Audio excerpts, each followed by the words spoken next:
fils de Cham, Cush, Heth, Gaza. Ce sont là les fils de Cham. Genèse 10, versets 1 à 32. Salomon le Héthien. Deuxième livre de Samuel, chapitre 12, versets 9 à 24. Christ, Salomon, Christ. Matthieu, chapitre 1, versets 1 à 17. Gaza est fils de Cham, porteur du même sang héthien que le roi Salomon, qui est le père de Jésus le Christ.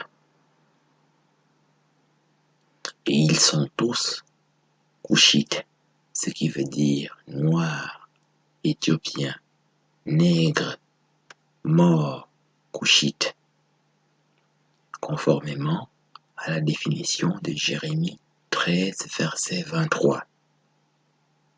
Ceci est l'ouverture du premier sceau.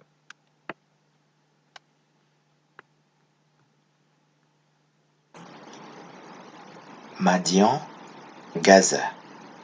Livre des Juges, chapitre 6, versets 1 à 4.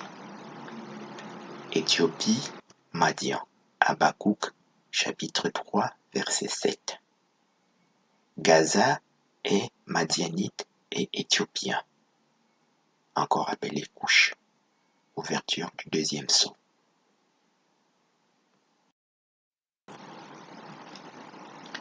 Fleuve d'Égypte, Gaza.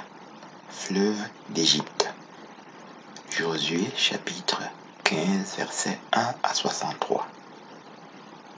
Fleuve d'Égypte, Jourdain, Jourdain, fleuve d'Égypte. Le même Josué, chapitre 15, versets 1 à 63. Madian, Jourdain. Livre des Juges, chapitre 6, verset 33. Gaza entoure le fleuve d'Égypte, qui est le Nil, et qui nous est aussi présenté dans le même Josué chapitre 15 comme étant le Jourdain, lequel Jourdain est madianite dans Juges chapitre 6, dans Juges chapitre 7 et dans Juges chapitre 8. Ouverture donc du troisième sceau.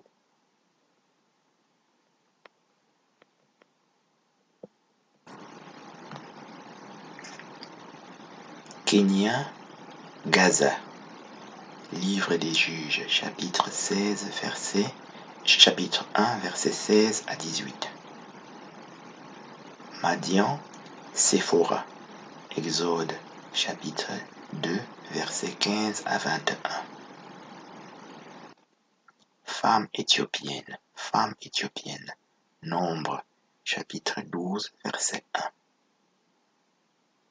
Gaza et Kénien. Dans Juges chapitre 1, verset 16.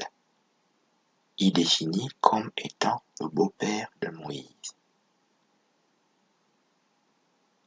L'épouse de Moïse, qui est Séphora, est madianite, ce qui veut dire éthiopien dans Habakkuk 3, verset 7, que nous avons vu dans le deuxième sceau,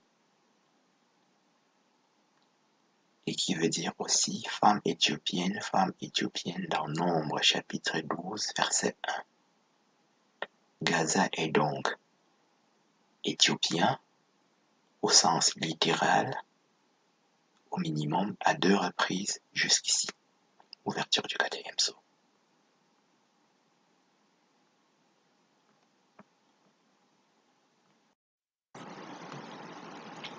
Philistin, Gaza.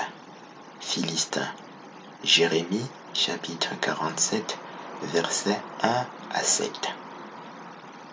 Fils de Cham, les Philistins. Ce sont là les fils de Cham. C'est le même Genèse 10, versets 1 à 32 que nous avons vu au premier sceau. Gaza est philistin, fils de Cham, comme Jérémie nous le décrit ici dans Jérémie chapitre 47, afin d'affermir le premier sceau. C'est le 5e sceau ici.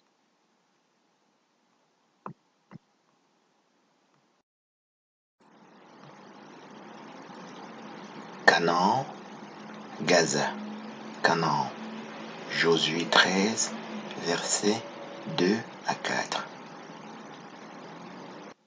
Gaza, Canaan, pays des Philistins. Sophonie 2, versets 4 à 7. Gaza est une terre cananéenne. Gaza est cananéen, comme cela nous apparaît ici clairement dans Josué 13 et dans Sophonie 2. C'est l'ouverture du 6e sceau.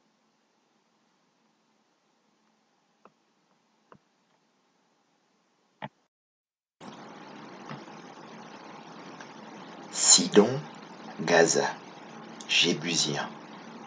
Zacharie chapitre 9, versets 1 à 17. Canaan engendra Sidon, son premier-né. Le même Genèse chapitre 10 que nous avons vu. Verset 15. Jébusien, Jérusalem. Le même Josué chapitre 15 du 3e sceau ci-dessus, ici au verset 63. Gaza est sidonien. Sidon veut dire Jérusalem. Kénien que nous avons vu au 4e sceau veut dire aussi Jérusalem. Dans Juge chapitre 1 et dans Juge chapitre 4, le même Kénien qui est aussi beau-père de Moïse dans Juge chapitre 4 verset 11 veut dire Israël à 2 reprises. Kénien veut dire Jérusalem à 2 reprises dans Juge 1 et Israël à 2 reprises dans Juge chapitre 4. Kénien veut dire aussi Bethléem dans le premier livre des Chroniques chapitre 2 versets 54 à 55. C'est l'ouverture ici du 7e sceau qui est le mystère Babylone qu'on appelle Tyr et Sidon, en étant aussi dans Apocalypse 17 versets 1 à 14, qui est dans un grand mystère là-bas, et qui est un grand mystère de Sion, l'épouse, le mystère de Jérusalem dans Éphésiens 5, verset 33. C'est l'ouverture du 7e sceau.